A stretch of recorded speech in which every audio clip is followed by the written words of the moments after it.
ಅದು ಒಂದು ಕುಗ್ರಾಮವಾದ ಹಳ್ಳಿ. ಡಿಸೆಂಬರ್ ತಿಂಗಳಾಗಿದ್ದರಿಂದ ಚಳಿ ಹುಲಿಯ ಹಾಗೆ ಅಬ್ಬರಿಸುತ್ತಾ ಇರುತ್ತದೆ. ಹೊಗೆ ಮಂಜು ಎಷ್ಟು ದಟ್ಟವಾಗಿದೆ ಎಂದರೆ ಎದುರಿಗೆ ಮನುಷ್ಯ ಬರ್ತಾ ಇದ್ರು ಕಾಣಿಸದಂತೆ ಇರ್ತಾ ಇತ್ತು. ಆ ಊರಿನ ಕೊನೆಯಲ್ಲಿ ಹಂಚಿನ ಮನೆಯಲ್ಲಿ ಪ್ರಸಾದ್ ಕುಟುಂಬವಿರುತ್ತದೆ. ಬಡತನ ಮನೆಯನ್ನೆಲ್ಲ ಪ್ರಸರಿಸಿರುತ್ತದೆ. ಬೆಳಗಿನ ಜಾವ ಮನೆ ಮುಂದೆ ಚಿಕ್ಕ ಬೆಂಕಿ ಹಾಕಿಕೊಂಡು ಶಾರದಾ ಪ್ರಸಾದರು ಚಳಿ ಕಾಯಿಸ್ಕೊತಾ ಇರ್ತಾರೆ. ಶಾರದ ನಡುಗುತ್ತಾ ಎರಡು ಕೈಗಳು ಬೆಂಕಿಯ ಕಡೆ ಚಾಚುತ್ತಾ, ಹಬ್ಬಬ್ಬಬ್ಬ, ಏನ್ರಿ ಇದು ಚಳಿ! ಈ ವರ್ಷ ಮತ್ತೆ ಎಲುಬು ಕುರಿತಾ ಇದೆ. ನನ್ನ ದೇಹದಲ್ಲಿ ಸಹನೆ ನಶಿಸಿ ಹೋಗ್ತಾ ಇದೆ. ಆ ಹಳೇ ಬೆಡ್ಶೀಟ್ ಹರಿದು ಹೋಗಿದೆ. ಈ ಚಳಿಗೆ ಅದು ಇದ್ರೂ ಒಂದೇ ಇಲ್ದಿದ್ರು ಒಂದೇ ಅನ್ನೋ ಹಾಗಿದೆ. ಹೌದು ಶಾರದಾ, ನನಗೂ ಹಾಗೆ ಇದೆ. ರಾತ್ರಿ ನಿದ್ದೆ ಕೂಡ ಬರ್ತಾ ಇಲ್ಲ. ಆ ಕಿಟಕಿ ಬಾಗಿಲ ಸಂದಿನಿಂದ ಗಾಳಿ ಸೂಜಿ ಹಾಗೆ ಬಂದು ಚುಚ್ಚುತ್ತಾ ಇದೆ. ನಮ್ಮ ಕರ್ಮ ಅಲ್ದಿದ್ರೆ ಈ ವಯಸ್ಸಲ್ಲಿ ಇಂತಹ ಕಷ್ಟ ಏನು ಹೇಳು. ನಮ್ಮ ರಮೇಶ್ ಅವನಿಗೆ ಇನ್ನೂ ಯಾವ ಕೆಲಸವೂ ಸಿಕ್ಕಿಲ್ಲ ಅಂತೀಯಾ? ಏನೋ ರೀ, ಪಾಪ ಅವನಾದ್ರೂ ಏನ್ ಮಾಡ್ತಾನೆ. ಕೂಲಿ ಕೆಲ್ಸಕ್ಕೆ ಹೋಗೋಣ ಅಂದ್ರೆ ಈ ಚಳಿಗೆ ಯಾರು ಕೆಲಸ ಹೇಳ್ತಾ ಇಲ್ಲ. ಮನೆಯಲ್ಲಿ ನೋಡಿದ್ರೇನು ಒಂದು ಹೊತ್ತು ಕಳೆಯೋದೇ ಕಷ್ಟವಾಗಿದೆ. ನಮ್ಮ ಸೊಸೆ ಅನಾಮಿಕಾ ಅಡಿಗೆ ಮನೆಯಲ್ಲಿ ಏನ್ ಮಾಡ್ತಿದ್ದಾಳೋ ಏನೋ. ಸೊಸೆ ವಿಷಯ ಹೋಗ್ಲಿ, ಮೊದ್ಲು ಮಕ್ಕಳಿದ್ರ ಪಾಪ ಅವ್ರಿಗೆ ಹೊದ್ಕೊಳಕ್ ಕೂಡ ಬೆಡ್ಶೀಟ್ ಸರಿಯಾಗಿಲ್ಲ. ಆ ನವ್ಯ ತಾಯಿ ಹರೀಶ್ ಮಗ ಮುದುಡ್ಕೊಂಡ್ ಮಲಗಿದ್ದಾರೆ. ಅವ್ರು ನೋಡ್ತಾ ಇದ್ರೆ ನಾನು ಎದೆ ಜಳ್ ಅನ್ನತ್ತೆ ಶಾರದಾ. ಇಷ್ಟರಲ್ಲಿ ಒಳಗಡೆಯಿಂದ ಅನಾಮಿಕಾ ಕೈಗಳಲ್ಲಿ 2 ಗ್ಲಾಸ್ ಬಿಸಿ ನೀರಿನಿಂದ ಬರುತ್ತಾಳೆ. ಮಾವಯ್ಯ, ಅತ್ತೆ, ಈ ಬಿಸಿ ನೀರು ಕುಡೀರಿ. ಟೀ ಮಾಡೋದಕ್ಕೆ ಹಾಲಿಲ್ಲ, ಕನಿಷ್ಠ ಬಿಸಿ ನೀರಾದ್ರೂ ಕುಡಿದ್ರೆ ಗಂಟಲಲ್ಲಿ ಸ್ವಲ್ಪ ಉಪಶಮನವಾಗಿರುತ್ತೆ. ಅಯ್ಯೋ ಅನಾಮಿಕಾ, ಹಾಲಿಲ್ವ ತಾಯಿ? ಹೋಗ್ಲಿ ಬಿಡು, ಬಡವರ ಮನೆಯಲ್ಲಿ ನೀರೇ ಅಮೃತ. ಮಕ್ಕಳು ಎದ್ರಮ್ಮ? ಎದ್ರು ಅತ್ತೆ, ಚಳಿಗೆ ನಡುಗ್ತಾ ಇದ್ದಾರೆ. ಅವರಿಗೆ ಹಸಿವೆ ಆಗ್ತಿದೆ ಅಂತ ಕೇಳ್ತಾ ಇದ್ರು. ರಾತ್ರಿ ಮಿಕ್ಕ ಅನ್ನ ಸ್ವಲ್ಪ ಇತ್ತು, ಅದನ್ನೇ ಅವರಿಗೆ ಹಾಕಿದ್ದೀನಿ, ಅವ್ರು ತಿಂತಾ ಇದ್ದಾರೆ. ನೋಡಿದ್ಯಾ ಶಾರದಾ, ನಮ್ಮ ಬದುಕು ಹೇಗಾಗಿ ಹೋಗಿದೆ. ಹಸು ಮಕ್ಕಳಿಗೆ ಹೊಟ್ಟೆ ತುಂಬಾ ಅನ್ನ ಕೊಡಲಾರದ ಸ್ಥಿತಿನಲ್ಲಿದ್ದೀವಿ. ನಾನು ಬದುಕಿರೋದೇನಕ್ಕೆ? ಮಾವಯ್ಯ, ಹಾಗೆ ಅಧೈರ್ಯ ಪಡಬೇಡಿ. ಕಷ್ಟ ಶಾಶ್ವತವಲ್ಲ. ಏನೋ ಒಂದು ದಾರಿ ಸಿಕ್ಕತ್ತೆ. ಅವ್ರಿನ್ನೂ ಬಂದಿಲ್ವಾ? ಬೆಳಿಗ್ಗೆನೆ ನದಿ ಕಡೆ ಹೋಗಿದ್ರು. ನದಿ ಕಡೆನಾ? ಈ ಚಳಿನಲ್ಲಿ ಅಲ್ಲೇ ನಮ್ಮ ಕೆಲ್ಸ. ಮೊದಲೇ ನೀರ್ ನೋಡಿದ್ರೆ ಮಂಜುಗಡ್ಡೆ ಆಗಿದೆ. ನೆಗಡಿ ಆದ್ರೆ ಔಷಧಿ ಕೊಂಡ್ಕೊಳ್ಳೋದಕ್ಕೆ ನಮ್ಮ ಹತ್ರ ಚಿಲ್ಲರೆ ಕಾಸು ಕೂಡ ಇಲ್ಲ. ಇಲ್ಲ ಅತ್ತೆ, ಏನೋ ಪ್ರಯತ್ನ ಮಾಡ್ತೀನಿ ಅಂತ ಹೋಗಿದ್ದಾರೆ. ಖಾಲಿಯಾಗಿ ಮನೆಯಲ್ಲಿ ಕೂತ್ಕೊಂಡ್ರೆ ಹಸುವೆ ತೀರಲ್ಲ ಅಂತ ಅಂದ್ರು. ಅಷ್ಟರಲ್ಲಿಯೇ ರಮೇಶ್ ಕೈಯಲ್ಲಿ ಒಂದು ಚೀಲದ ಜೊತೆ ನಡುಗುತ್ತಾ ಅಲ್ಲಿಗೆ ಬರುತ್ತಾನೆ. ಅವನ ಬಟ್ಟೆ ಸ್ವಲ್ಪ ಒದ್ದೆಯಾಗಿರುತ್ತದೆ. ಅಮ್ಮ, ಅಪ್ಪ. ಅಯ್ಯೋ ರಮೇಶು, ಏನೋ ಈ ಥಂಡಿ, ಈ ಚಳಿನಲ್ಲಿ ನೀರಲ್ಲಿ ಇಳಿದಿಯೇನೋ? ನಿನಗೇನಾದ್ರೂ ಹುಚ್ಚಲ್ಲಮ್ಮ, ಹಸುವೆ. ಮನೆಯಲ್ಲಿ ಅಕ್ಕಿ ಆಗಿದೆ ಅಂತ ಮಕ್ಕಳು ಹಸುವೆಂದಿದ್ದಾರೆ. ಅದಕ್ಕೆ ನದಿಗೆ ಹೋಗಿ ಮೀನ್ ಹಿಡ್ದಿದ್ದೀನಿ. ಅದೃಷ್ಟ ಚೆನ್ನಾಗಿತ್ತು, 4 ದೊಡ್ಡ ಮೀನು ಸಿಕ್ಕಿದೆ. ಮೀನುಗಳ? ನಿಜವಾಗಿ ಏನೋ ರಮೇಶು, ಈ ಚಳಿಗಾಲದಲ್ಲಿ ಮೀನಿನ ಹುಳಿ ತಿಂದ್ರೆ ಆ ರುಚಿನೇ ಬೇರೆ ಕಣೋ. ಆದ್ರೆ ನಮ್ಮ ಹತ್ರ ಎಣ್ಣೆ ಮಸಾಲೆ ಎಲ್ಲ ಎಲ್ಲಿದೆ?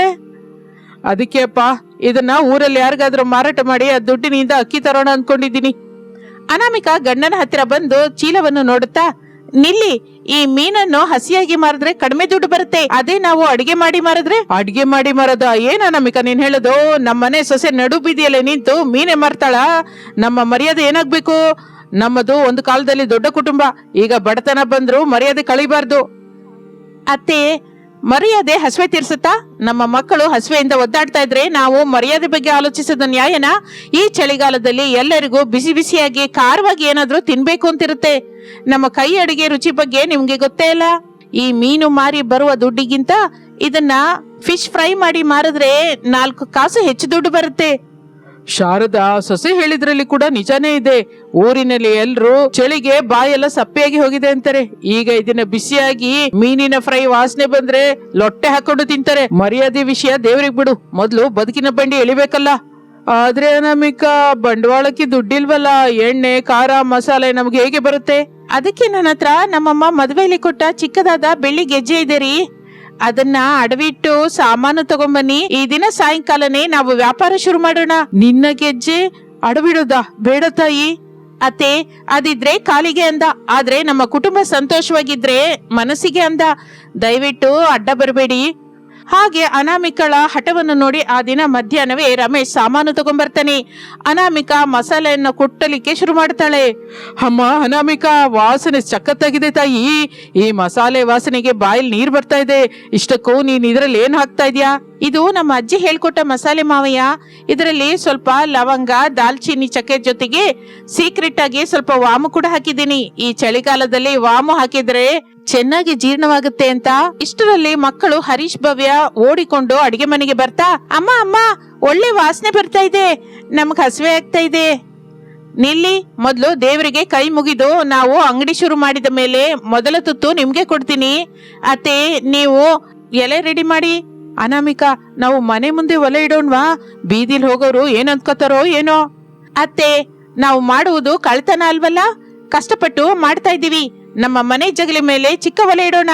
ಏನು ಅಂದ್ರೆ ನೀವು ಮೀನನ್ನ ಶುಭ್ರ ಮಾಡಿ ಕೊಟ್ರೆ ನಾನು ಈ ಮಸಾಲನ ರೆಡಿ ಮಾಡ್ತೀನಿ. ಹಾಗೆ ಅನಾಮಿಕಾ. ಹಾಗೆ ರಮೇಶ್ ಮೀನನ್ನು ಶುಭ್ರ ಮಾಡಿ ಕೊಡುತ್ತಾನೆ. ಸಾಯಂಕಾಲವಾಗುತ್ತದೆ. ಸೂರ್ಯ ಅಸ್ತಮಿಸಿ ಕತ್ತಲಾಗುತ್ತಾ ಇರುವಾಗ ಚಳಿ ತೀವ್ರತೆ ಹೆಚ್ಚಾಗುತ್ತದೆ. ಅನಾಮಿಕಾ ಮನೆಯ ಮುಂದೆ ಜಗಲಿ ಮೇಲೆ ಸೌದೆ ಒಲೆ ರಾರಾಜಿಸುತ್ತದೆ. ಆ ಒಲೆ ಮೇಲೆ ಬಾಣ್ಲಿ ಇಟ್ಟು ಮೀನನ್ನ ಫ್ರೈ ಮಾಡ್ತಾ ಇರ್ತಾಳೆ.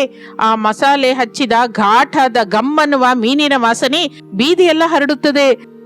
ಅಬ್ಬಬ್ಬಬ್ಬ, ಶಾರದಾ ನೋಡಿದ್ಯಾ? ಈ ವಾಸನೆಗೆ ಊರಲ್ಲಿ ಅರ್ಧ ಮಂದಿ ಇಲ್ಲಿಗೆ ಬರ್ದೇ ಇದ್ರೆ ನಾನು ಕೇಳು. ಮೊದ್ಲು ಮಕ್ಕಳಿಗೆ ಕೊಡಮ್ಮ, ಅವರು ಹಸುವೆ ಅಂತ ಇದ್ದಾರೆ. ಹಾಗೆ ಅತ್ತೆ. ನವ್ಯ, ಹರೀಶ್, ಇಲ್ಲಿ ಬನ್ನಿ.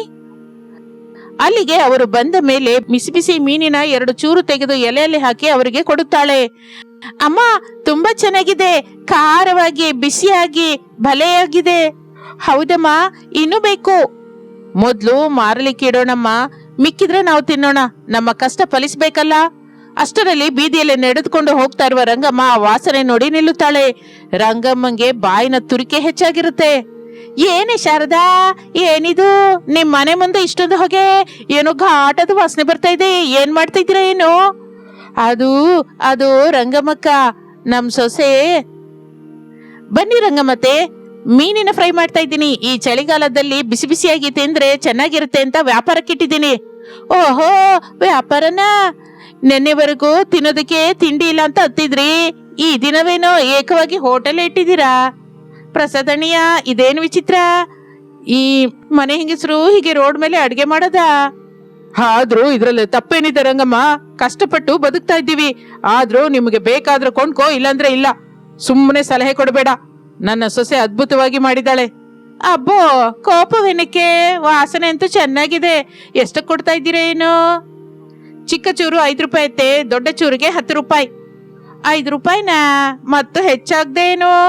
ಸರಿ ಬಿಡು, ಒಂಚೂರು ಕೊಡು, ನೋಡೋಣ ಹೇಗಿದೆಯೋ ಏನೋ. ರಂಗಮ್ಮ ದುಡ್ಡು ತೆಗೆದು ಕೊಡುತ್ತಾಳೆ. ಅನಾಮಿಕಾ ಬಿಸಿ ಬಿಸಿ ಮೀನಿನ ಚೂರನ್ನು ಎಲೆಯಲ್ಲಿ ಹಾಕಿ ಕೊಡ್ತಾಳೆ. ಅಯ್ಯೋ ದೇವ್ರಾ, ಏನ ಅನಾಮಿಕಾ, ಇದ್ರಲ್ಲಿ ಏನ್ ಸೇರ್ಸಿದ್ಯೇ? ನಾಲಿಗೆ ಸುರ್ರ ಅಂತ ತಗಲ್ತಾ ಇದೆ, ಆದ್ರೆ ಇನ್ನು ತಿನ್ಬೇಕು ಅನ್ನಿಸ್ತಾ ಇದೆ. ಅದ್ಭುತವಾಗಿದೆ ಅಂದ್ಕೋ. ನಿಜವಾಗಿನ ರಂಗಮ್ಮಕ್ಕ, ಚೆನ್ನಾಗಿದ್ಯಾ? ಚೆನ್ನಾಗಿರೋದೇನು ಶಾರದಾ, ಈ ಚಳಿಗೆ ಈ ಖಾರ ತಗಲ್ತಾ ಇದ್ರೆ ಸ್ವರ್ಗ ಕಾಣಿಸ್ತಾ ಇದೆ. ಇನ್ನೊಂದೆರಡು ಚೂರು ಕಟ್ಟೆ, ನಮ್ಮ ಮನೇಲಿ ಮುದ್ಕಂಗೆ ತಗೊಂಡೋಗ್ತೀನಿ. ಶೀತದಿಂದ ಸಾಯ್ತಾ ಇದ್ದಾನೆ, ಇದನ್ ತಿಂದ್ರೆ ಸೆಟ್ ಆಗಿ ಹೋಗ್ತಾನೆ. ಹಾಗೆ ಹೇಳುತ್ತಲೇ ಅನಾಮಿಕಾ ರಂಗಮ್ಮಂಗೆ ಮೀನು ಕಟ್ಟಿಕೊಡುತ್ತಾಳೆ. ರಂಗಮ್ಮನ ಮಾತು ಆ ಬಾಯಿಂದ ಈ ಬಾಯಿಂದ ಊರೆಲ್ಲ ಹರಡುತ್ತದೆ. ಆ ಘಾಟಾದ ವಾಸನೆ ಗಾಳಿಯಲ್ಲಿ ತೇಲಿ ಊರಿನ ಮಧ್ಯಕ್ಕೆ ಹೋಗುತ್ತದೆ. ಒಬ್ಬೊಬ್ಬರಾಗಿ ಪ್ರಸಾದನ ಮನೆಗೆ ಬರಲಿಕ್ಕೆ ಶುರು ಮಾಡುತ್ತಾರೆ. ಹಾಗೆ ಸ್ವಲ್ಪ ಹೊತ್ತಿನಲ್ಲಿಯೇ ಮನೆ ಮುಂದೆ ಚಿಕ್ಕದಾದ ಜಾತ್ರೆ ಹಾಗೆ ಜನ ಸೇರುತ್ತಾರೆ. ರಮೇಶ್ ಮೀನ್ ಕೊಡ್ತಾ ಇದ್ರೆ ಅನಾಮಿಕಾ ಚಕಚಕ ಹುರಿತಾ ಇರ್ತಾಳೆ. ಶಾರದಾ ದುಡ್ಡು ತಗೋತಾ ಇರ್ತಾಳೆ. ಪ್ರಸಾದ್ ಬಂದವರ ಜೊತೆ ಮಾತನಾಡುತ್ತಾ ಉತ್ಸಾಹ ಕೊಡ್ತಾ ಇರ್ತಾನೆ. ಆಗಲೇ ಅಲ್ಲಿಗೆ ಊರಿನ ದೊಡ್ಡವನಾದ ರೈತ ಸೋಮಯ್ಯ ಬರ್ತಾನೆ. ಸೋಮಯ್ಯ ಭೋಜನ ಪ್ರಿಯ. ಏನಯ್ಯ ಪ್ರಸಾದ್, ಏನ್ ಇಲ್ಲಿ ಇಷ್ಟೊಂದು ಜನ? ವಾಸನೆ ನಮ್ಮ ಮನೆವರೆಗೂ ಬರ್ತಾ ಇದೆ. ಹಾ, ಬನ್ನಿ ಸೋಮಯ್ಯನವ್ರೇ, ಬನ್ನಿ. ನಮ್ಮ ಸೊಸೆ ಅನಾಮಿಕಾ ಸ್ಪೆಷಲ್ ಆಗಿ ಮೀನಿನ ಫ್ರೈ ಮಾಡ್ತಾ ಇದ್ದಾಳೆ. ಒಂದು ಸಲ ತಿಂದು ನೋಡಿ, ನಿಮ್ಮ ಆಸ್ತಿ ಬರ್ಕೊಡ್ತೀರಾ ಅಂದ್ಕೊಳ್ಳಿ. ಅಷ್ಟು ರುಚಿಯಾಗಿದೆ ಅಂತೀಯಾ? ಸರಿ, ಒಂದು ಪ್ಲೇಟು ಮಾಡಮ್ಮ, ಮಸಾಲೆ ಹೆಚ್ಚಾಗಿ ಹಾಕು. ಹಾಗೆ ರೀ. ಹಾಗೆ ಹೇಳಿ ಅನಾಮಿಕಾ ಮೀನನ್ನು ಕರೆದು ಸೋಮಯ್ಯಂಗೆ ಕೊಡ್ತಾಳೆ. ಅಬ್ಬಬ್ಬಾ, ಏನ್ ರುಚಿ ತಾಯಿದು! ನಾನು ಪಟ್ಟಣದಲ್ಲಿ ಎಷ್ಟೋ ದೊಡ್ಡ ಹೋಟೆಲಲ್ಲಿ ತಿಂದೆ ಹೊರತು ಈ ರುಚಿ ಎಲ್ಲೂ ನೋಡಿಲ್ಲ. ಈ ಮಸಾಲೆಯಲ್ಲಿ ಏನೋ ಮಾಯ ಇದೆ ಅಮ್ಮ. ಮೀನಿನ ಚೂರು ಕರಕರ ಅಂತ ಇದೆ. ಪ್ರಸಾದು, ನಿನ್ನ ಸೊಸೆ ಅನ್ನಪೂರ್ಣಮ್ಮ ತಾಯಿ. ಧನ್ಯವಾದಗಳು ಸೋಮಯ್ಯನವರೇ. ಇಗೋ ರಮೇಶು, ನನ್ಗೊಂದು 10 ಚೂರು ಪಾರ್ಸಲ್ ಮಾಡ್ಕೊಡು. ನಮ್ಮ ಮನೇಲಿ ಇರೋರೆಲ್ರಿಗೂ ರುಚಿ ತೋರಿಸ್ಬೇಕು. ನಾಳೆ ನಮ್ಮ ಹೊಲದಲ್ಲಿ ಕೆಲ್ಸಗಾರರಿಗೆಲ್ಲ ಊಟ ಕೊಡ್ತಾ ಇದ್ದೀನಿ. ಒಂದು 50 ಮೀನು ಫ್ರೈ ಮಾಡಿ ತರಬೇಕು. ದುಡ್ಡು ಎಷ್ಟಾದ್ರೂ ಕೊಡ್ತೀನಿ. ತಪ್ಪದೆ ಸೋಮಯ್ಯನವ್ರೆ, ನಾಳೆ ಮಧ್ಯಾಹ್ನ ತಗೊಂಡ್ಬರ್ತೀನಿ. ಆಗ ಸೋಮಯ್ಯ ಅಷ್ಟು ದೊಡ್ಡ ಆರ್ಡರ್ ಕೊಡುವ ಹೊತ್ತಿಗೆ ಶಾರದಳ ಕಣ್ಣಲ್ಲಿ ಕೂಡ ನೀರು ಬರುತ್ತೆ. ಸುತ್ತಮುತ್ತಲಿನ ಜನ ಕೂಡ ಮೈ ಮೇಲ್ ಬಿದ್ದು ತಗೊಂತಾ ಇರ್ತಾರೆ. ನೋಡ್ತಾ ಇರೋ ಹಾಗೆ ರಮೇಶ್ ತನ್ನ ಮೀನುಗಳೆಲ್ಲ ಆಗಿ ಹೋಗುತ್ತದೆ. ಜನ ಕೇಳ್ತಾನೆ ಇರ್ತಾರೆ, ಅಯ್ಯೋ ಮೀನ್ ಆಗೋಗಿದೆ, ನಾಳೆ ಸಾಯಂಕಾಲ ಇನ್ನೂ ಹೆಚ್ಚಾಗಿ ಮಾಡ್ತೀವಿ, ದಯವಿಟ್ಟು ನಾಳೆ ಬನ್ನಿ. ನೋಡಿದ್ರಾ, ನಾನು ಮೊದ್ಲೇ ಹೇಳ್ದೆ ಅನಾಮಿಕಾ ಕೈ ಅಡಿಗೆ ಅದ್ಭುತ ಅಂತ. ನಾಳೆ ನಾನು ಎಲ್ಲರಿಗಿಂತ ಮೊದ್ಲೇ ಬರ್ತೀನಿ. ಎಲ್ಲರೂ ಹೊರಟೋದ ಮೇಲೆ ಶಾರದಾ ಸೆರಗಿನಲ್ಲಿರುವ ದುಡ್ಡನ್ನು ತೆಗೆದು ಲೆಕ್ಕ ಮಾಡುತ್ತಾಳೆ. ಆಕೆ ಕೈ ನಡುಗ್ತಾ ಇರುತ್ತದೆ, ಚಳಿಯಿಂದಲ್ಲ ಆನಂದದಿಂದ. ಏನು ಅಂದ್ರೆ, ಇಲ್ಲಿ ನೋಡಿ, ಒಂದು ಸಾಯಂಕಾಲದಲ್ಲಿಯೇ ನಾವು 100 ರೂಪಾಯಿ ಸಂಪಾದಿಸಿದ್ವಿ. ರಮೇಶ್ ಕೂಲಿ ಕೆಲಸಕ್ಕೆ ಹೋದ್ರೆ ಒಂದು ವಾರವಾದ್ರೂ ಇಷ್ಟು ದುಡ್ಡು ಬರಲ್ಲ. ಅಮ್ಮ, ಇದೆಲ್ಲ ಅನಾಮಿಕಳಿಂದ. ಮೊದಲು ನಾನು ಭಯಪಟ್ಟೆ, ಮೀನ್ ಯಾರು ತಗೋತಾರೆ ಅಂದ್ಕೊಂಡೆ, ಆದ್ರೆ ಅನಾಮಿಕನೇ ಧೈರ್ಯ ಮಾಡಿದ್ದಾಳೆ. ಹೌದು ಕಣೋ, ಲಕ್ಷ್ಮೀದೇವಿ ನಮ್ಮ ಮನೆಯಲ್ಲೇ ಇದ್ದಾಳೆ, ನಾವು ಇಷ್ಟು ದಿನ ಗಮನಿಸ್ಲಿಲ್ಲ. ಅನಾಮಿಕಾ, ನೀನು ಈ ಮನೆನ ದಡಕ್ಕೆ ಸೇರಿಸಿದ್ದೆ ತಾಯಿ. ಮಾವಯ್ಯ, ಇದು ನಮ್ಮೆಲ್ಲರ ಕಷ್ಟ. ಈಗ ಈ ದುಡ್ಡಿನಿಂದ ಮೊದಲು ಮಕ್ಕಳಿಗೆ, ನಿಮಗೂ ಅತ್ತೆಗೆ ಒಳ್ಳೆ ರಗ್ಗು ಸ್ವೆಟರ್ಸ್ ಕೊಂಡ್ಕೊಳ್ಳೋಣ. ನಾಳೆಯಿಂದ ಇನ್ನು ದೊಡ್ಡ ರೂಪದಲ್ಲಿ ವ್ಯಾಪಾರ ಮಾಡೋಣ. ಅನಾಮಿಕಾ, ನಿನ್ ನೋಡಿ ನಾನು ಮೊದಲು ಭಯಪಟ್ಟೆ, ಮರ್ಯಾದೆ ಹೋಗುತ್ತೆ ಅಂತ.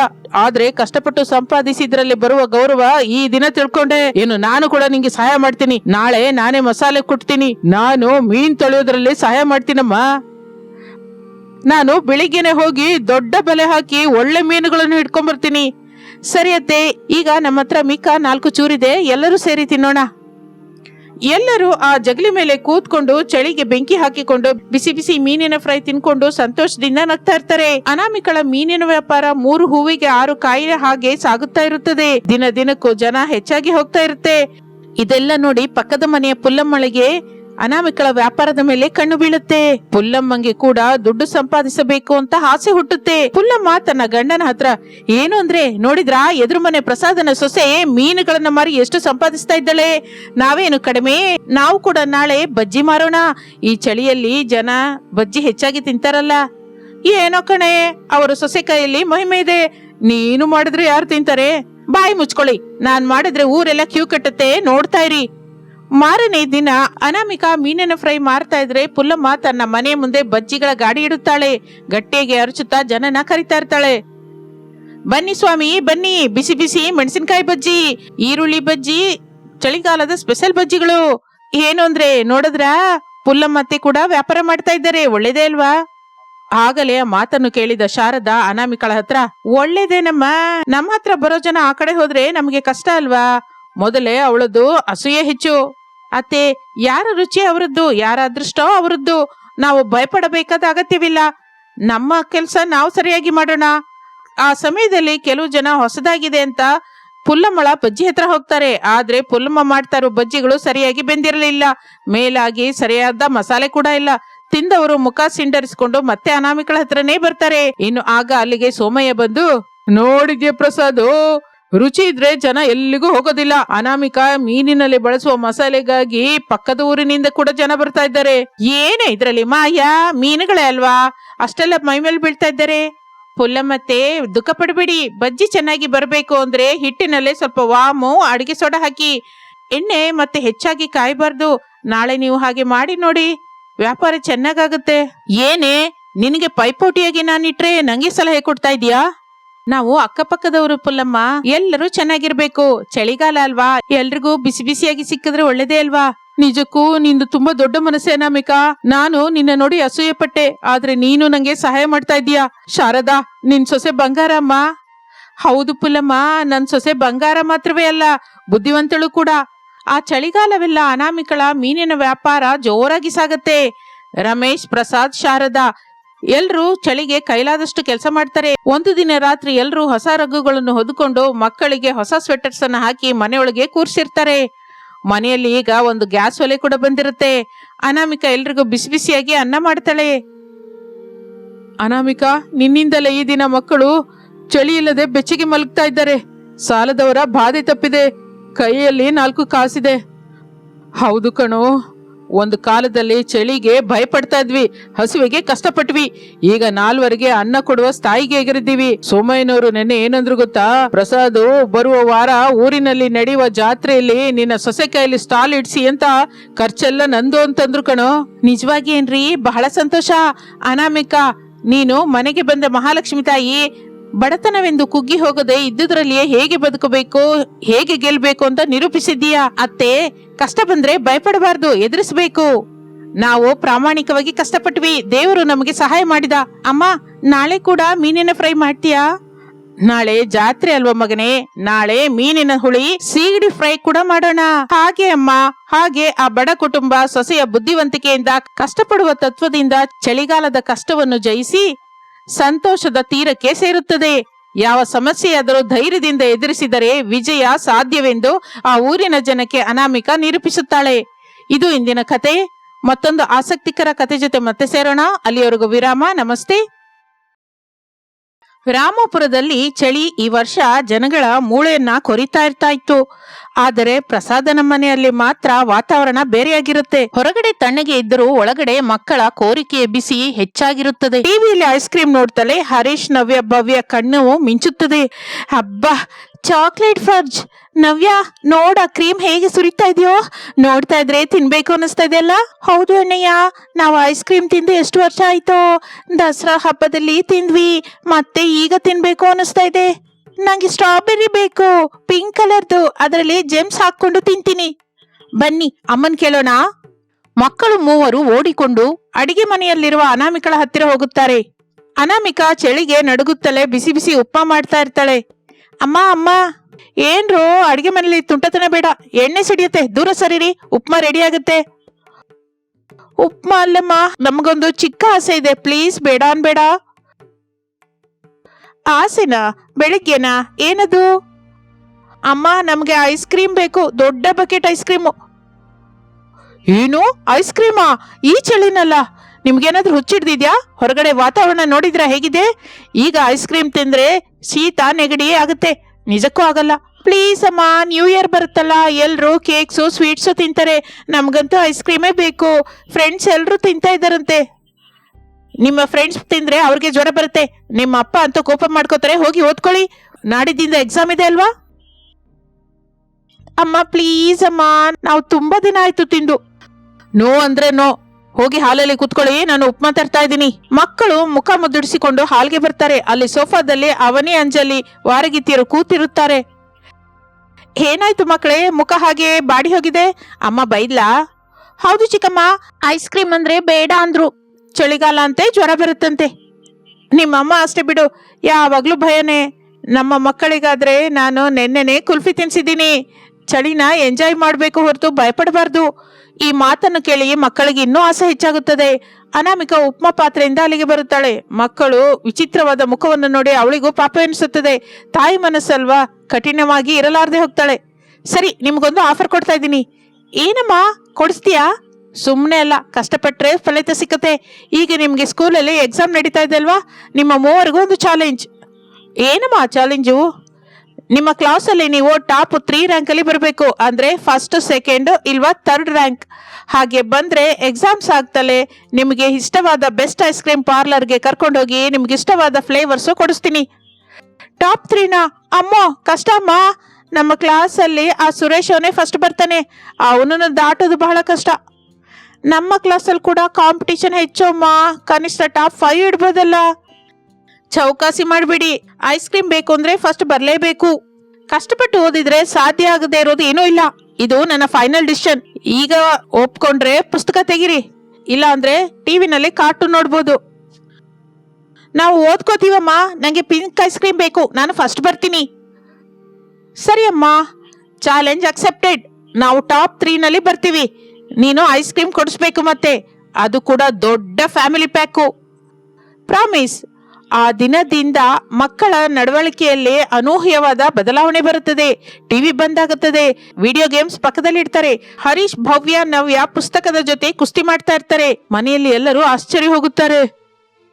ಏನೇ ಶಾರದಾ, ನಮ್ಮ ಮೊಮ್ಮಕ್ಕಳು ಇಷ್ಟು ಚೆನ್ನಾಗಿ ಓದ್ಕೋತಾ ಇದ್ದಾರೆ ಯಾಕೆ? ಸೂರ್ಯ ಏನಾದ್ರೂ ಪಶ್ಚಿಮದಿಂದ ಉದಯಿಸಿದ್ನಾ ಏನೋ? ಅದೇನಲ್ರಿ, ಐಸ್ ಕ್ರೀಮ್ ಆಸೆ. ರ್ಯಾಂಕ್ ಬಂದ್ರೆ ಐಸ್ ಕ್ರೀಮ್ ಕೊಡಿಸ್ತೀನಿ ಎಂದಿದ್ದಾಳೆ ಅನಾಮಿಕಾ. ಅದಕ್ಕೆ ಈ ತಪಸ್ಸೆಲ್ಲ. ಅನಾಮಿಕಾ ಬಹಳ ಬುದ್ಧಿವಂತಳಪ್ಪ. ಅವರಿಗೆ ಓದಿನ ಮೇಲೆ ಶ್ರದ್ಧೆ ಹೆಚ್ಚಾಗ್ಬೇಕು ಅಂತ ಮಾಡಿದ್ದಾಳೆ. ಹೇಗೂ ಟಾಪ್ 3 ಅಂದ್ರೆ ಕಷ್ಟ. ಅವರು ಅಷ್ಟೊಂದು ಕಷ್ಟಪಟ್ಟರು ಟಾಪ್ 3 ಬರ್ದೇ ಇರ್ಬೋದು. ಆಗ ಐಸ್ ಕ್ರೀಮ್ ಕೊಡಬೇಕಾದ ಅಗತ್ಯವಿಲ್ಲ. ಅವರು ಓದ್ಕೊಂಡ ಹಾಗೂ ಇರುತ್ತೆ, ಐಸ್ ಕ್ರೀಮ್ ಕೊಡದೆ ಮಾಡಿದ ಹಾಗೂ ಇರುತ್ತೆ ಎಂದು ಅನಾಮಿಕಾ ದೊಡ್ಡ ಪ್ಲಾನ್ ಹಾಕಿದಾಳೆ. ಅಬ್ಬೋ, ಬಹಳ ಬುದ್ಧಿವಂತಿಗಳಿದೆ ನಿನ್ ಹೆಂಡತಿಗೆ. ಸರಿ ಬಿಡು, ಏನಾಗುತ್ತೆ ನೋಡೋಣ. ಇನ್ನು ಮಧ್ಯಾಹ್ನದ ವೇಳೆ ಅವನಿ ಅಂಜಲಿ ಮಕ್ಕಳನ್ನು ಡಿಸ್ಟರ್ಬ್ ಮಾಡಲಿಕ್ಕೆ ಟ್ರೈ ಮಾಡ್ತಾ ಇರ್ತಾರೆ. ಹರೀಶ್, ಬಾರೋ ಸ್ವಲ್ಪ ಹೊತ್ತು ಲೂಡೋ ಆಡೋಣ, ಬೋರ್ ಆಗ್ತಾ ಇಲ್ವಾ? ಬೇಡ ಚಿಕ್ಕಮ್ಮ, ನಾನು ಮ್ಯಾಥ್ಸ್ ಪ್ರಾಕ್ಟೀಸ್ ಮಾಡಬೇಕು. 1 ಮಾರ್ಕ್ ಹೋದ್ರೂ ರ್ಯಾಂಕ್ ಹೋಗುತ್ತೆ. ಐಸ್ ಕ್ರೀಮ್ ವಿಷಯದಲ್ಲಿ ಇದ್ದೀನಿ, ಡೋಂಟ್ ಡಿಸ್ಟರ್ಬ್. ನವ್ಯ, ನಾವು ಟಿವಿಯಲ್ಲಿ ಸಿನಿಮಾ ನೋಡೋಣವಾ? ಹೊಸ ಸಿನಿಮಾ ಬರ್ತಾ ಇದೆ. ನೋ ಚಿಕ್ಕಮ್ಮ, ನಾಳೆ ಸೈನ್ಸ್ ಎಕ್ಸಾಮ್, ಡಯಾಗ್ರಾಮ್ಸ್ ಮಾಡಬೇಕು. ಅನಾಮಿಕಾ ದೂರದಿಂದ ಇದನ್ನೆಲ್ಲ ನೋಡಿ ಸಂತೋಷ ಪಡುತ್ತಾಳೆ. ನನ್ನ ಮಕ್ಕಳು ಎಷ್ಟು ಕಷ್ಟಪಡ್ತಾ ಇದ್ದಾರೆ, ಈ ಸಲ ಹೇಗಾದರೂ ರ್ಯಾಂಕ್ಸ್ ತರಿಸ್ಕೋತಾರೆ. ಇನ್ನು ಪರೀಕ್ಷೆ ಆಗಿ ಹೋಗುತ್ತದೆ. 10 ದಿನಗಳು ಕಳೆಯುತ್ತದೆ. ಈ ದಿನ ರಿಸಲ್ಟ್ಸ್ ದಿನ. ಮಕ್ಕಳು ಸ್ಕೂಲಿಂದ ಮನೆಗೆ ಬರ್ತಾರೆ. ಅವರ ಮುಖದಲ್ಲಿ ಮಿಶ್ರ ಭಾವಗಳಿರುತ್ತದೆ. ಅನಾಮಿಕಾ ಬಾಗಿಲ ಹತ್ರ ಆತುರತೆಯಿಂದ ನೋಡ್ತಾ ಇರ್ತಾಳೆ. ಬನ್ನಿ ಮಕ್ಕಳೇ, ಏನಾಯ್ತು? ರಿಸಲ್ಟ್ಸ್ ಬಂತಾ? ನಿಮ್ಮ ಮುಖ ಯಾಕೆ ಆಗಿದೆ? ಬಂತು ಅಮ್ಮ. ಯಾವ ರ್ಯಾಂಕ್ ಬಂತು ಹೇಳಿ? ನನಗೆ 5th ರ್ಯಾಂಕ್ ಬಂತಮ್ಮ. ಹೋದ ಸಲ 12th ರ್ಯಾಂಕು. ಈ ಸಲ ಚೆನ್ನಾಗಿ ಇಂಪ್ರೂವ್ ಆಗಿದ್ದೀನಿ. ಮ್ಯಾಥ್ಸಲ್ಲಿ 90 ಬಂತು ಹೊರತು ಟಾಪ್ 3 ಬರಲಿಲ್ಲ. ಆ ಫಸ್ಟ್ 3 ಚೆನ್ನಾಗಿ ಓದಿದ್ದಾರೆ. 1 ಮಾರ್ಕಿಂದ 4ನೇ ರ್ಯಾಂಕ್ ಮಿಸ್ ಆದೆ. ನನಗೆ 4th ರ್ಯಾಂಕ್ ಬಂತಮ್ಮ. ನಾನು ಕೂಡ ತುಂಬ ಟ್ರೈ ಮಾಡಿದೆ. ಟೀಚರ್ ಅಂದರು ವೆರಿ ಗುಡ್ ಅಂದರು, ಆದರೆ 3rd ರ್ಯಾಂಕ್ ಬರಲಿಲ್ಲ. ನಾನು ಕ್ಲಾಸಲ್ಲಿ 6th ರ್ಯಾಂಕ್ ಬಂದೆಮ್ಮ, ಆದರೆ ಸ್ಟಾರ್ ಕೊಟ್ಟರು ಟೀಚರು. ಮಕ್ಕಳು 3 ದಿಗಿಲಿನಿಂದಿರುತ್ತಾರೆ. ಅವರು ಟಾಪ್ 3 ಬರಲಿಲ್ಲ, ಆದ್ರಿಂದ ಪಂದ್ಯ ಸೋತು ಹೋಗಿರುತ್ತಾರೆ. ಐಸ್ ಕ್ರೀಮ್ ಬರಲ್ಲ ಅಂತ ಅವ್ರಿಗೆ ಅರ್ಥವಾಯ್ತು. ಅವರ ಕಣ್ಣಿನಲ್ಲಿ ನೀರು ಬರ್ತಾ ಇರುತ್ತೆ. ಸಾರಿ ಅಮ್ಮ, ನಾವು ಸೋತೋದ್ವಿ, ನಮ್ಗೆ ಐಸ್ ಕ್ರೀಮ್ ಬೇಡ. ಮಕ್ಕಳು ಮೌನವಾಗಿ ರೂಮಿನೊಳಗೆ ಹೋಗ್ತಾ ಇದ್ರೆ ಅನಾಮಿಕಳ ಹೃದಯ ಕರಗುತ್ತದೆ. ಅವರು ಎಷ್ಟು ಕಷ್ಟಪಟ್ಟಿದ್ದಾರೋ ಅವಳು ಕಣ್ಣಾರೆ ನೋಡಿರುತ್ತಾಳೆ. ಟಿವಿ ನೋಡ್ತಾ ಇರ್ಲಿಲ್ಲ, ಆಡ್ಕೋತಾ ಇರ್ಲಿಲ್ಲ, ರಾತ್ರಿ ಕೂಡ ಓದಿರುತ್ತಾರೆ. ರ್ಯಾಂಕ್ ಬರದೇ ಇದ್ರು ಮಾರ್ಕು ಚೆನ್ನಾಗಿ ಹೆಚ್ಚಾಗಿರುತ್ತದೆ. ಅವರಲ್ಲಿ ಬಂದ ಬದಲಾವಣೆ, ಆ ಪ್ರಯತ್ನ ಆಕೆಗೆ ಹಿಡಿಸುತ್ತದೆ. ನಿಲ್ಲಿ, ಎಲ್ಲಿಗೆ ಹೋಗ್ತಾ ಇದ್ದೀರಾ? ರೂಮ್ ಒಳಗಮ್ಮ, ಓದ್ಕೊಂಡ್ವಿ ಹೊರತು. ಹೋಗಿ ರೆಡಿಯಾಗಿ ಒಳ್ಳೆ ಬಟ್ಟೆ ಹಾಕೊಳ್ಳಿ, ನಾವು ಹೊರಗೆ ಹೋಗ್ತಾ ಇದೀವಿ. ಎಲ್ಲಿಗಮ್ಮ? ಐಸ್ ಕ್ರೀಮ್ ಪಾರ್ಲರ್ಗೆ. ನಿಜವಾಗಿನಾ? ಆದರೆ ನಮಗೆ ಟಾಪ್ 3 ಬರಲಿಲ್ವಲ್ಲಮ್ಮ. ನೀನು ಹೇಳಿದ ಕಂಡೀಷನ್ ಫೇಲ್ ಆದ್ವಲ್ಲ. ರ್ಯಾಂಕ್ ಮುಖ್ಯವಲ್ಲಪ್ಪ, ನಿಮ್ಮ ಪ್ರಯತ್ನ ಮುಖ್ಯ. ನೀವು ಗೆಲ್ಲೋದಕ್ಕೆ ಎಷ್ಟು ಕಷ್ಟಪಟ್ಟಿದ್ದೀರೋ ನಾನು ನೋಡಿದ್ದೀನಿ. ಹೋದ ಸಲಕ್ಕಿಂತ ತುಂಬ ಒಳ್ಳೆ ಮಾರ್ಕ್ಸ್ ತಂದಿದ್ದೀರಾ. ಆ ಇಂಪ್ರೂವ್ಮೆಂಟ್ ಸಾಕು ನನಗೆ. ನೀವು ಗೆದ್ದಿದ್ದೀರಾ. ಈ ದಿನ ನಾವು ಐಸ್ ಕ್ರೀಮ್ ಪಾರ್ಟಿ ಮಾಡ್ಕೊಳ್ಳೋಣ. ಮಕ್ಕಳು ಆನಂದದಿಂದ ಕೇಕೆ ಹಾಕುತ್ತಾರೆ. ಥ್ಯಾಂಕ್ ಯು ಅಮ್ಮ, ಯು ಆರ್ ದ ಬೆಸ್ಟ್ ಅಂತ ಅನಾಮಿಕಳನ್ನು ಅಪ್ಕೋತಾರೆ. ಮನೆಯಲ್ಲ ಅವರ ಕೇಕೆಯಿಂದ ತುಂಬಿ ಹೋಗುತ್ತೆ. ಅನಾಮಿಕಾ ಮಕ್ಕಳನ್ನು ಕರೆದುಕೊಂಡು ಹೊರಡುತ್ತಾಳೆ. ಪ್ರಸಾದ್, ಶಾರದಾ, ರಮೇಶ್ ಆಗಲೇ ಆಫೀಸಿಂದ ಬರ್ತಾರೆ. ಅವರು ಅನಾಮಿಕಳನ್ನು ತಡೆಯುತ್ತಾರೆ. ಅನಾಮಿಕಾ, ಎಲ್ಲಿಗೆ ಸಾಯಂಕಾಲದ ವೇಳೆ ಮಕ್ಕಳನ್ನು ಕರ್ಕೊಂಡು? ಐಸ್ ಕ್ರೀಮ್ ಪಾರ್ಲರ್ಗೆ ರಮೇಶ್. ಇವರಿಗೆ ಐಸ್ ಕ್ರೀಮ್ ಕೊಡಿಸ್ತೀನಿ ಅಂತ ಪ್ರಾಮಿಸ್ ಮಾಡಿದ್ದೆ ಅಲ್ವಾ? ಏನು ಪ್ರಾಮಿಸ್? ಆದ್ರೂ ಅವರಿಗೆ ಟಾಪ್ 3 ಬರ್ಲಿಲ್ವಲ್ಲ, ಮತ್ತೆ ಯಾಕೆ ಕೊಡಿಸ್ತಾ ಇದೆಯಾ? ಮೇಲಾಗಿ ಹೊರಗೆ ಚಳಿ ನೋಡಿ ಹೇಗಿದೆ. ಹೌದಮ್ಮ ಅನಾಮಿಕಾ, ಅವರು ಮಕ್ಕಳು, ಏನು ತಿಳಿದೆ ಕೇಳ್ತಾರೆ. ನೀನು ದೊಡ್ಡವಳಲ್ವಾ? ಈ ಚಳಿಗಾಲದಲ್ಲಿ ಐಸ್ ಕ್ರೀಮ್ ಅಂದ್ರೆ ಜ್ವರನ ಕೇಳಿ ತರಿಸಿದ ಹಾಗೆ. ಬೇಡಮ್ಮ. ಅನಾಮಿಕಾ, ನನ್ ಮಾತ್ ಕೇಳು. ಅವ್ರಿಗೆ ಬೇಕು ಅಂದ್ರೆ ಬಿಸಿ ಬಿಸಿಯಾಗಿ ಬಾದಾಮ್ ಹಾಲು ಕುಡಿಸು, ಬಿಸಿ ಗುಲಾಬ್ ಜಾಮೂನ್ ಮಾಡು. ಈ ಐಸ್ ಗೀಸ್ ಬೇಡಮ್ಮ. ನೆನ್ನೆನೆ ಪಕ್ಕದ ಮನೆ ಚಿಕ್ಕಮ್ಮನ ಮೊಮ್ಮಗನಿಗೆ ಐಸ್ ಕ್ರೀಮ್ ತಿಂದು ನ್ಯೂಮೋನಿಯಾ ಬಂತಂತೆ. ಮಾವಯ್ಯ, ಅವರು ಬಹಳ ಕಷ್ಟಪಟ್ಟಿದ್ದಾರೆ. ಫಲಿತ ಬರಲಿಲ್ಲ ಅಂತ ನಾವು ಅವರನ್ನೇ ನಿರಾಸೆ ಮಾಡಿಸ್ಬಾರ್ದು. ಒಂದು ಸಲಕ್ಕೆ ಏನೂ ಆಗಲ್ಲ ಬಿಡಿ, ನಾನು ಜಾಗ್ರತೆ ತಗೋತೀನಿ. ಮಕ್ಕಳ ಆನಂದ ಮುಖ್ಯ ಅಲ್ವಾ? ಪ್ಲೀಸ್ ಬೇಡ ಅನ್ಬೇಡಿ. ನಿನ್ನಿಷ್ಟ ಅನಾಮಿಕಾ, ನಾನಂತೂ ವಾರ್ನಿಂಗ್ ಕೊಡ್ತಾ ಇದ್ದೀನಿ. ನಾಳೆ ಅವರಿಗೆ ಜ್ವರ ಬಂದ್ರೆ ನಾನು ಲೀವ್ ಹಾಕಿ ಹಾಸ್ಪಿಟಲ್ಗೆ ಕರ್ಕೊಂಡು ಹೋಗಲ್ಲ. ಆಫೀಸಲ್ಲಿ ಮೊದಲೇ ಆಡಿಟ್ ಇದೆ. ನೀವೇನು ಗಾಬರಿ ಆಗ್ಬೇಡಿ, ನಾನು ನೋಡ್ಕೋತೀನಿ, ಏನೂ ಆಗೋದಿಲ್ಲ. ನನ್ನ ಮಕ್ಕಳು ಬಹಳ ಸ್ಟ್ರಾಂಗ್. ಬನ್ನಿ ಮಕ್ಕಳೇ. ಅನಾಮಿಕಾ ಮಕ್ಕಳನ್ನು ಕರೆದುಕೊಂಡು ಐಸ್ ಕ್ರೀಮ್ ಪಾರ್ಲರ್ಗೆ ಹೋಗುತ್ತಾಳೆ. ಅವನಿ ಅಂಜಲಿ ಹಿಂದಿನಿಂದ ನೋಡಿ ನಗುತ್ತಾರೆ. ನೋಡಿದ್ಯಾ ಅಂಜಲಿ, ಅಕ್ಕ ಅತಿ ಮಾಡ್ತಾ ಇದ್ದಾಳೆ. ಚಳಿಗಾಲದಲ್ಲೇ ಐಸ್ ಕ್ರೀಮ್ ತಿನ್ನಿಸ್ತಾಳಂತೆ. ನಾಳೆ ಆ ಮಕ್ಕಳು ಜ್ವರ ಅಂತ ಮಲ್ಕೊಂಡ್ರೆ ಆಗ ಗೊತ್ತಾಗತ್ತೆ ಅಕ್ಕಂಗೆ ಸಿನಿಮಾ. ನಮಗೇನಕ್ಕೆ, ನಾವು ಹೀಟರ್ ಹಾಕೊಂಡು ಕೂತ್ಕೊಳ್ಳೋಣ. ಐಸ್ ಕ್ರೀಮ್ ಪಾರ್ಲರಲ್ಲಿ ಅನಾಮಿಕಾ ಮಕ್ಕಳಿಗೆ ಇಷ್ಟವಾದ ಫ್ಲೇವರ್ಸ್ನ ಆರ್ಡರ್ ಮಾಡುತ್ತಾಳೆ. ಮಕ್ಕಳು ಆನಂದದಿಂದ ತಿನ್ನುತ್ತಾರೆ. ಅಮ್ಮ, ನೀನು ಕೂಡ ತಿನ್ನು, ತುಂಬಾ ಚೆನ್ನಾಗಿದೆ. ಬೇಡಪ್ಪ, ನೀವು ತಿನ್ನಿ, ಆದ್ರೆ ನಿಧಾನವಾಗಿ ತಿನ್ನಿ. ತುಂಬಾ ತಣ್ಣಗೆ ಅನ್ಸಿದ್ರೆ ಸ್ವಲ್ಪ ಕರಗಿದ ಮೇಲೆ ತಿನ್ಬಹುದು. ತುಂಬಾ ಚೆನ್ನಾಗಿದೆ ಅಮ್ಮ, ಥ್ಯಾಂಕ್ ಯು ಸೋ ಮಚ್. ಭವ್ಯ ಮೂತಿ ತುಂಬಾ ಐಸ್ ಕ್ರೀಮ್ ಹಚ್ಚಿಕೊಂಡು ಸೂಪರ್ ಆಗಿದೆ ಅಮ್ಮ. ಇನ್ನು ಮಕ್ಕಳು ಐಸ್ ಕ್ರೀಮ್ ತಿಂದು ಮನೆಗೆ ಬರುತ್ತಾರೆ. ರಾತ್ರಿ ಹಾಯಾಗಿ ಮಲಗಿರುತ್ತಾರೆ. ಅನಾಮಿಕಂಗೆ ಮಾತ್ರ ಮನಸ್ಸಲ್ಲಿ ಚಿಕ್ಕ ಭಯವಿರುತ್ತದೆ. ನಿಜವಾಗಿಯೂ ಏನಾದ್ರೂ ಆಗುತ್ತಾ, ಮಾವಯ್ಯ ಹೇಳಿದ್ದು ನಿಜವಾಗುತ್ತಾ ಅಂತ. ಮಾರನೇ ದಿನ ಬೆಳಿಗ್ಗೆ ಇನ್ನು ಎಲ್ಲರೂ ನಿದ್ರೆಯಿಂದ ಹೇಳುತ್ತಾರೆ. ಆದ್ರೆ ಮಕ್ಕಳ ರೂಮಿನಿಂದ ವಿಪರೀತ ಶಬ್ದ ಬರ್ತಾ ಇರ್ತದೆ. ಹಕ್ಷಿ ಹಕ್ಷಿ, ಅಮ್ಮ ಅಮ್ಮ, ನಂಗೆ ಗಂಟ್ಲು ನೋವ್ತಾ ಇದೆ ಅಮ್ಮ, ಮಾತಾಡಕ್ಕಾಗಲ್ಲ, ನೀರು ಕುಡಿಲಾರ್ದೆ ಹೋಗ್ತಿದ್ದೀನಿ ಅಮ್ಮ, ನಂಗೆ ಚಳಿ ಅನ್ನಿಸ್ತಾ ಇದೆ, ಮೂಗು ಸುರಿತಾ ಇದೆ, ತಲೆ ನೋವ್ತಾ ಇದೆ ಅಮ್ಮ. ಅಯ್ಯೋ, ಹರೀಶಂಗೆ ಜ್ವರ ಇದೆಯಾ? ಭವ್ಯಂಗೇನೋ ಗಂಟಲು ಪೂರ್ತಿಯಾಗಿ ಕೆಟ್ಟು ಹೋಗಿದೆ. ನವ್ಯ ಏನೋ ಚಳಿಗೆ ನಡುಗ್ತಾ ಇದ್ದಾಳೆ. ಇಷ್ಟರಲ್ಲೇ ಪ್ರಸಾದ್, ರಮೇಶ್, ಶಾರದಾ ರೂಮ್ಗೆ ಬರ್ತಾರೆ. ಅವರ ಮುಖದಲ್ಲಿ ನಾವು ಮೊದಲೇ ಹೇಳಿದ್ವಿ ಅಲ್ವಾ ಅನ್ನುವ ಭಾವನೆ ಸ್ಪಷ್ಟವಾಗಿರುತ್ತದೆ. ನೋಡಿದ್ಯಾ ಅನಾಮಿಕಾ, ನಿನ್ನೆನೆ ಹೇಳಿದ್ದೆ, ಕೇಳಿಸ್ಕೊಂಡ್ಯಾ? ದೊಡ್ಡವರ ಮಾತು ಎಡಗಿವಿಲಿ ಬಿಟ್ಟೆ. ಈಗ ನೋಡು ಮಕ್ಕಳು ಹೇಗೆ ಕಷ್ಟಪಡ್ತಾ ಇದ್ದಾರೋ. ಅವರು ನೋಡ್ತಾ ಇದ್ರೆ ಪಾಪ ಅನ್ಸುತ್ತೆ. ನಾನು ಮೊದಲೇ ವಾರ್ನಿಂಗ್ ಕೊಟ್ಟಿದ್ದೆ ಅಲ್ಲ, ಐಸ್ ಕ್ರೀಮ್ ತಿನ್ನಿಸ್ಬೇಡ ಅಂತ. ನಿನ್ನ ಹುಚ್ಚಿನ ಪ್ರೇಮ, ನಿನ್ನ ಮೊಂಡಿತನದಿಂದಾಗಿ ಎಲ್ರೂ ದುಃಖ ಪಡಬೇಕಾಗಿ ಬಂದಿದೆ. ಈಗ ನಂಗೆ ಅರ್ಜೆಂಟ್ ಆಗಿ ಆಫೀಸ್ಗೆ ಹೋಗ್ಬೇಕು. ಡಾಕ್ಟರ್ ಹತ್ರ ಯಾರು ಕರ್ಕೊಂಡು ಹೋಗ್ತಾರೆ? ಅನಾಮಿಕಾ, ಚಳಿಗಾಲದಲ್ಲಿ ತಣ್ಣನೆ ಪದಾರ್ಥ ಕೊಡ್ಬೇಡ ಅಂತ ಹೇಳಿದ್ನಲ್ಲ, ಈಗ ನೋಡು ಅವರಿಷ್ಟು ನೀರಸವಾಗಿದ್ದಾರೆ. ಡಾಕ್ಟರ್ನ ಮನೆಗೆ ಕರ್ಸೋಣವಾ? ಸಾರಿ ಮಾವಯ್ಯ, ಸಾರಿ ಅತ್ತೆ, ಮಕ್ಕಳು ಆಸೆ ಪಟ್ಟಿದ್ದಾರೆ ಅಂತ ಮಾಡದೆ ಹೊರತು ಇಷ್ಟು ಸೀರಿಯಸ್ ಆಗುತ್ತೆ ಅಂತ ಅಂದ್ಕೊಂಡಿರ್ಲಿಲ್ಲ. ರಮೇಶ್ ಅವರೇ, ನೀವು ಹೋಗಿ, ಡಾಕ್ಟರ್ ಅಗತ್ಯವಿಲ್ಲದೆ ನಾನೇ ಕಡಿಮೆ ಮಾಡ್ತೀನಿ. ನೀನಾ? ಹೇಗೆ? ಮಂತ್ರ ಹಾಕ್ತೀಯಾ? ಅವರಿಗೆ ಹೈ ಫೀವರ್ ಇದೆ, ಪ್ರಯೋಗ ಮಾಡಬೇಡ. ಇಲ್ಲ, ನಮ್ಮ ಮನೆಯ ಚಿಟುಕೆಗಳಿಂದ ಆಯುರ್ವೇದದಿಂದ ಕಡಿಮೆ ಮಾಡ್ತೀನಿ. ನಮ್ಮ ಅಜ್ಜಿ ಕಲಿಸಿದ ವೈದ್ಯ ಇದೆ, ನಂಗೆ 1 ದಿನ ಟೈಮ್ ಕೊಡಿ. ಇಷ್ಟರೊಳಗೆ ಕಡಿಮೆ ಆಗದೆ ಇದ್ರೆ ಆಗ ಡಾಕ್ಟರ್ ಹತ್ರ ಹೋಗೋಣ. ಪ್ಲೀಸ್, ನನ್ನನ್ನು ನಂಬಿ, ನನ್ನ ತಪ್ಪನ್ನ ನಾನೇ ಸರಿ ಮಾಡ್ಕೋತೀನಿ. ಅಕ್ಕ, ನಿನ್ನ ಪ್ರಯೋಗ ಮಕ್ಕಳ ಮೇಲೆ ಬೇಡ, ಡಾಕ್ಟರ್ನ ಕರೆಯೋದೇ ಒಳ್ಳೇದು, ಮತ್ತೆ ಹೆಚ್ಚಾದ್ರೆ ಕಷ್ಟ. ಹೌದು, ಆನ್ಲೈನಲ್ಲಿ ಡಾಕ್ಟರ್ನ ಕನ್ಸಲ್ಟ್ ಮಾಡೋಣ, ಔಷಧಿ ಆರ್ಡರ್ ಮಾಡೋಣ. ಬೇಡ, ಇದು ನನ್ನ ಜವಾಬ್ದಾರಿ. ನನ್ನ ಮಕ್ಕಳ ಆರೋಗ್ಯ ನನಗೆ ಮುಖ್ಯ, ನಾನೇ ನೋಡ್ಕೋತೀನಿ.